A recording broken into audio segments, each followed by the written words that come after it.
When she couldn't find a perfect parking space near the supermarket, she would just get angry, drive away, and not buy anything. Usually she calmed herself down really easily and fast, and Dad really helped her with this. But after he left us, she became even more explosive over little tiny things. And I constantly found myself on the receiving end of her bad temper. Once she entered my room to say that it was time for me to take a bath while I was playing with my toys under a tent I had made from chairs, pillows, and blankets. And when she saw this mess, as she called it, she turned red with anger. Ruined the whole tent thing and started throwing everything around the room, while saying that I was the most naughty and stupid child in the world. And this was actually quite a frequent reaction of hers toward me playing with toys. I've said I'm sorry, Mommy, so many times in my life, and for a variety of reasons. She was working in a law firm, and I was going to a preschool, and practically every morning of mine started with my mom, who was nervous because, as she said, it took her forever to wake me up and get me ready to go. While she was driving, she was already answering her business calls, and she always got annoyed whenever I asked her a question. But when she was leaving me at preschool, she acted like the best mom in the world, with so many kisses and hugs. I felt like I loved her more than anything in the world, to the point that I sort of immediately forgot that she had yelled at me, like 10 minutes ago. I sometimes heard my teachers talking to each other about my mom, and they would say that she was a very strong woman, having left and become a single mom. Usually I was enormously proud when I heard that, and I sort of believed with all my heart that my mom was really doing great. But then another bad day would happen, and I was once again apologizing for driving Mom crazy. I spent every weekend at my grandparents' house because my mom would say that she was really tired from working so much and from her daily routine, and that she just needed to relax a little bit. Apparently this included having a break from being a mom. I liked being there, though. Granny often got me involved in cooking, and it was great, and Grandpa taught me to play chess and checkers, and we did lots of fun stuff together. They never yelled at me. And on Sunday, when they brought me back home to my mommy, I was so happy to see her again, and she was also happy and calm and loving, but only for a couple of days. Then things went back to normal again. Years passed, and I had pretty much gotten used to my mom's temper and our weekends spent separately, but I still felt really bad whenever she yelled at me for nothing or because of something that happened that I had nothing to do with. For example, once she had some problems at work, and she returned home very tired and angry. I was about 8 back then, and we were told at school that we had to do an art project, and I was really hoping that Mom would help me finish it. Well, she not only got irritated that I chose the worst time possible to ask her that, but she also ruined everything that I had already done in her regular fit of rage. I cried all night long. The next day at school, I was the only one who had failed to do that project, and I felt really insulted. So I told my teacher the actual reason that I didn't have my project. By the way, this was the first time that I had ever decided to tell the truth about my mom. But guess what? My teacher didn't believe me. Even worse, she called my mom and asked her to come to school to discuss my lies. And when my mom came, she made up a story that it was our neighbor's dog who ruined my papier-mâché thing, and promised that she would have a serious talk with me about accusing somebody else of my own problems.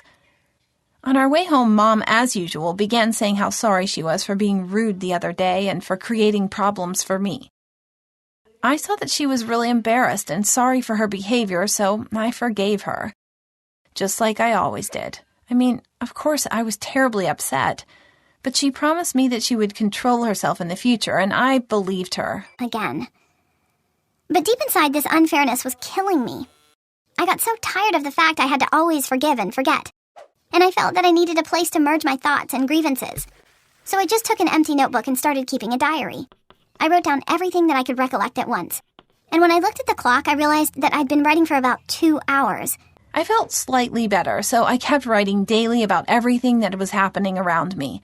It was not just about my mom, and I kept my secret notebook below my mattress so that my mom couldn't find it. What can I say? After that, things improved a bit. Mom at least tried to stay patient. Actually, she even started being a bit more attentive to me, helping me with my homework a couple of times without getting irritated, which is what usually happened before. I thought that maybe she finally understood how much she frightened me with her behavior, or that maybe she was afraid that somebody would find out how explosive her temper really was and decided to change. And that made me feel inspired and gave me hope for a better life. But then I found out the real reason for my mom's emotional stability. Once, on Sunday evening when I had just returned from my grandparents', my mom was in a really great mood. She was cooking and her hands were kind of dirty. When her cell phone rang, she asked me to give her the phone, and I just accidentally glanced at the screen. Somebody named Eric was calling. And my mom was giggling and smiling while talking to him. Apparently, I had that astonished look on my face because as soon as my mom hung up the phone, and she was kind of excited, by the way, she said that she hoped I didn't mind if she had started dating again. I met Eric about a week after his phone call with my mom. Honestly, I didn't like him. You see, even though my mom has a bad temper, she's a very attractive woman. While Eric was shorter than her and a little bit chubby, and when he came to take us to the amusement park, it was Saturday, which actually meant that I had to skip my trip to my grandparents'. So yes, this also set me up a little to be against him. Despite the fact that we went to the park together, I felt terribly lonely. I was riding the carousels on my own, while Mom paid almost no attention to me and was completely absorbed by chatting with Eric.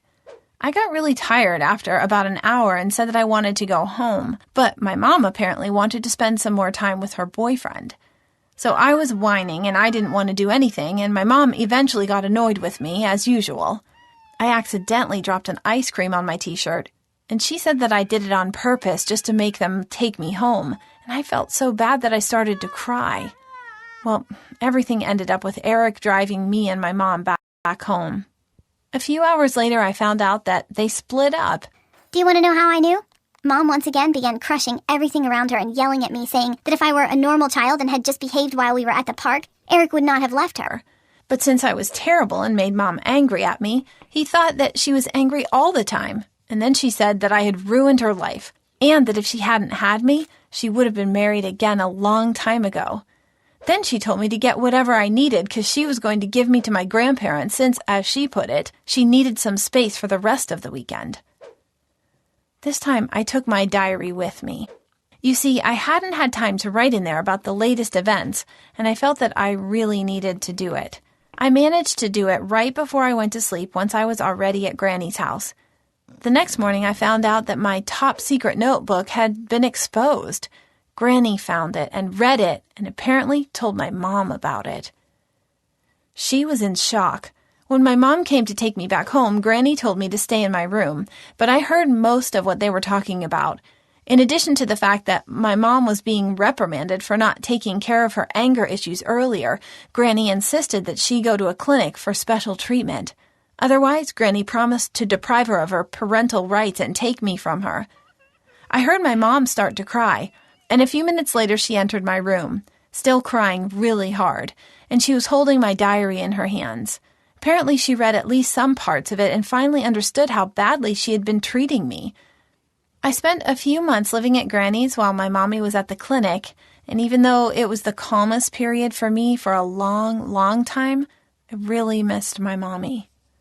It's been a few years already since that story happened, and everything is normal. I mean, nobody yells for no reason, and I get grounded only for low grades or misbehavior.